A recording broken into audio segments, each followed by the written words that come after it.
সময়ের এতই অভাব, তিনি চলন্ত বাইকে দুপুরে খাবার শেষ করেন, কখনো গালে ক্রিম মাখেন, কখনো শেভ করেন, আবার ফাঁকে ফাঁকে পত্রিকাও পড়েন। এভাবে রাস্তায় গাড়ি চালালে যে কোনো সময় দুর্ঘটনা ঘটতে পারে। চলন্ত বাইকে খাওয়া, শেভ করা, পত্রিকা পড়া বা নানান অঙ্গভঙ্গি করার কারণে এতে শুধু নিজের জীবন নয়, রাস্তায় থাকা অন্য মানুষের জীবনও ঝুঁকির মধ্যে পড়তে পারে। আচ্ছা, এগুলো শিখছেন কিভাবে? আমি এটা নিজের ব্যক্তিগত হিসাবে শিখছিলাম। দেন একটা ব্রেঞ্চ ওজন 15 কেজি, সে 15 কেজি একটা ব্রেঞ্চ আমি হাতের উপর ঘুরাতে ঘুরাতে 5 কিলো রাস্তা যাবো হাই রোডে, এটা কিন্তু স্বাভাবিক জিনিস না।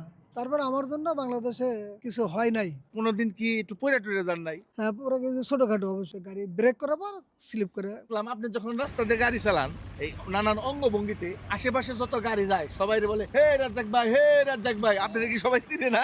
এই হাই রোডের যত চালক আছে প্রায় 65 ভাগ আমাকে চিনে। আরেকটা জিনিস দেখলাম প্রিয় দর্শক, যখন গাড়ি চালায় কেউ যদি ভিডিও করে বা উনি অঙ্গভঙ্গিতে হেঁটে হেঁটে যায়, দেখলাম গাড়িওয়ালারা ওনারা অনেক সেফটি দেয়, মানে জোরে চালায় না, মনে করে যে গাড়ি চালাইতেছে আমি তো আসতে যাই, উনি যায়। আবার কেউ মজা লয়, হাত দেয়, এই সবাই ভালোবাসে।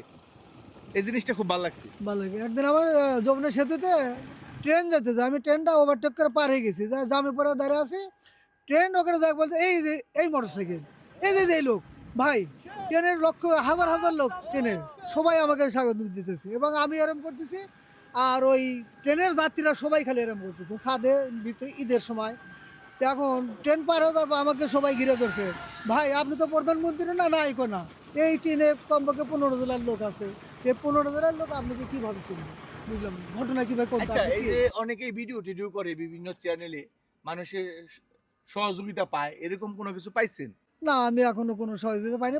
এই মোটরসাইকেলটা ওয়ালটন কোম্পানি দিয়েছে, চাকরি দিয়েছিল, বয়সের কারণে চাকরি থেকে বাদ দিয়ে দিয়েছে। এখন আমি অসহায় অবস্থায় আছি, আমার সংসারও নেই, বউটা মারা গেছে, আমি বিয়েও করতে পারিনি আর। ওনার খেলা দেখে ওয়ালটনে ওনার চাকরিটাও দিছে, এই গাড়িটাও দিছে। এই গাড়িটা কত সালে পাইছেন?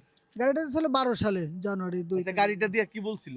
গাড়িটা প্রথম আমার ডাইং গাড়ি ছিল, তো বললো যে ডাইং গাড়ি ভালো হয়, তো আমরা একটা গাড়ি দিতেছি, এই গাড়ি আজ থেকে আপনি চালাবেন এবং এই গাড়িতে আপনি সারা বাংলাদেশ ঘুরবেন সমস্ত। তখন এই গাড়িটা আমাকে দিল, নাম্বার সহ করে দিয়েছিল। দেওয়ার পরে ওনারা বললো যে যদি চাকরি করেন আমরা চাকরি দেবো। বললাম চাকরির ব্যাপারে পরে ভাবি। তো মাস 2 পরে ফোন দিলাম, করে আসে এটা অফিসে যাওয়ার পর আমাকে চাকরি দিয়েছিল। চাকরি কত বছর করছে? চাকরি করছি 8.5 বছর। অন্যায় না?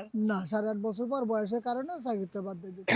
এককালীন টাকা পান নাই? হিসাব দিয়েছিল 1,10,000 টাকা হিসাব দিয়েছিল, 3 কিস্তি দিয়েছিল, ওটা কোনো কাজে লাগে না। দেখ প্রিয় দর্শক, আসলে এরকম মানুষগুলো আমাদের বাংলাদেশে খুবই খুবই প্রয়োজন। এইসব মানুষ যদি বাংলাদেশে থাকে, দেখেন বিনোদন নিলেও কিন্তু মনে শান্তি পায়। ছোট ছোট বাচ্চা বলা এগুলো দেখেও আনন্দিত হয়, উৎসাহিত হয়। যাই রাজ্জাক ভাইয়ের জন্য দোয়া রইলো। আমার খেলাটা হলো কি সবচেয়ে বড় কথা, আমি একটা বাচ্চাও নিয়েও আমি খেলা করছি। আমি যে বৈশাখী চ্যানেলে বিশ্ব বাংলা অনুষ্ঠান ছিল, ওটাতে আমি আমার বাচ্চা 1 বছর বাচ্চা ঢেল দিছি, আবার ধরছি একটা ব্রেঞ্চ প্রায় 15 কেজি। আপনার বাচ্চাটা কি আপনারই? বাচ্চাটা আমারই ছিল। লাইক প্রিয় দর্শক, ভিডিওটা যদি ভালো লাগে শেয়ার করবেন আর রাজ্জাক ভাইয়ের জন্য দোয়া করবেন।